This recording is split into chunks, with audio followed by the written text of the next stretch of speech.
jurisdictional commanders of the police, the FBI, and CIA is the Bush-U torture memo, redefining torture in such a way that allows torture when it is used for a purpose, such as extracting information or causing a reaction in the victim. For example, causing them to move away, economically sabotage them, or cause them to seek mental help and or incite a syndrome, cause disease or heart attack, stroke, or even death.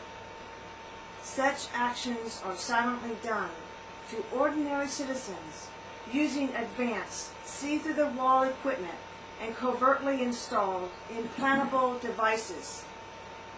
Although it sounds far-fetched, it is not.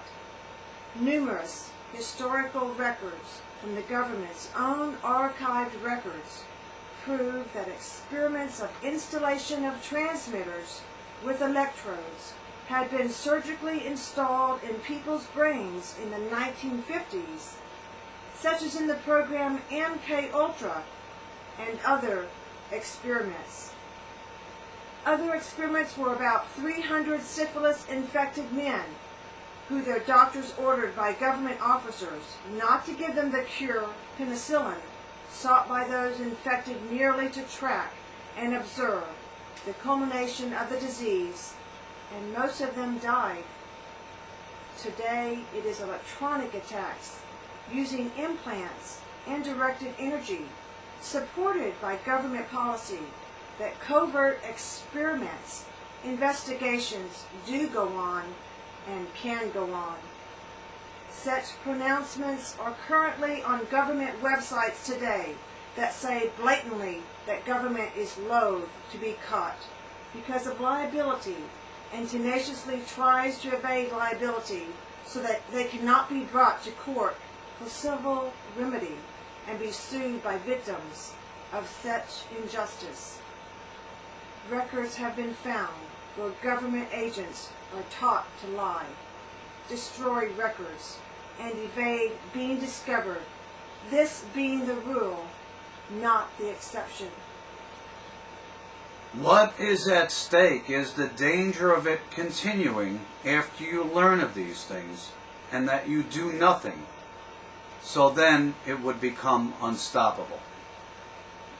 Your country today has become a virtual Nazi state that covertly attacks its citizens, in contrast to the Third Reich methods of dragging people out of their homes in the dead of night and sending them to concentration camps. This new way is being done so you, the public, do not even know it's going on. The media is muzzled, and you will not hear of this from them, for they are now an arm of the government. People are being attacked for all kinds of motives by government agents. Victims could be chosen simply because they live close to those who have the attacked equipment, or because they are obsessed with a targeted person, or covet their property or business. It may simply be they don't like a person's lifestyle or their politics. Those government officers doing these things are training more and more government and private citizens to use the equipment. Our research indicates that activity parallels military and CIA manuals of instructions guiding them in their activities to gain the support of residents local to the attacked person, using smear campaigns as well.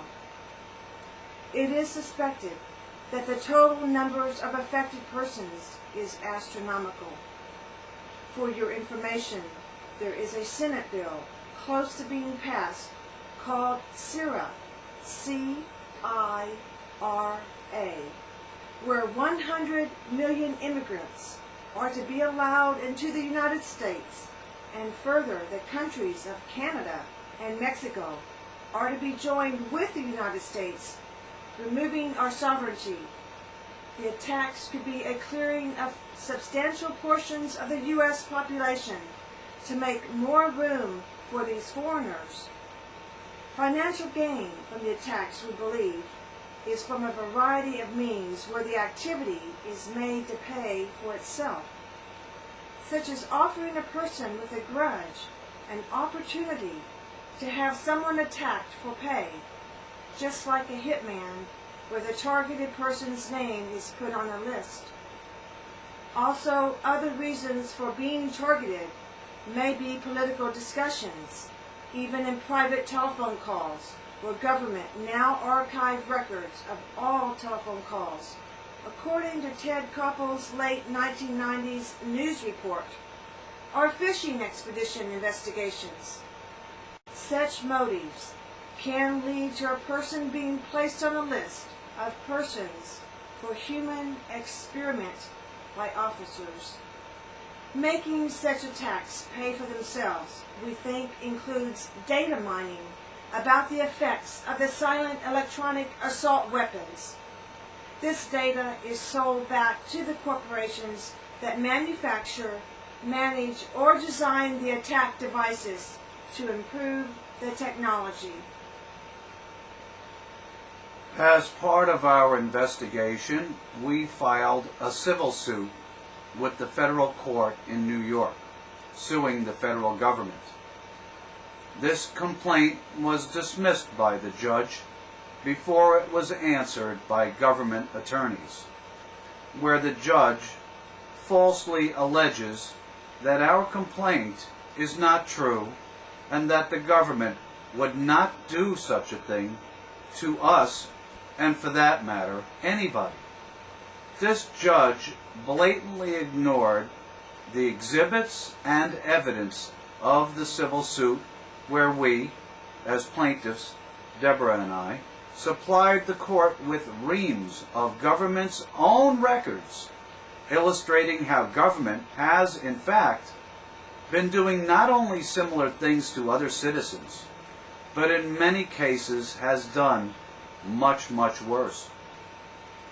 That the judge ignored even the government's own evidence that such atrocities have and can take place is a political effort to keep such civil suits from reaching the courts. Additionally, the judge completely ignored the evidence of the IEEE test and the near-deadly levels of electrical energy present in the plaintiffs, that's us, that are causing torturous pain and can cause sudden death and/or syndromes and disease.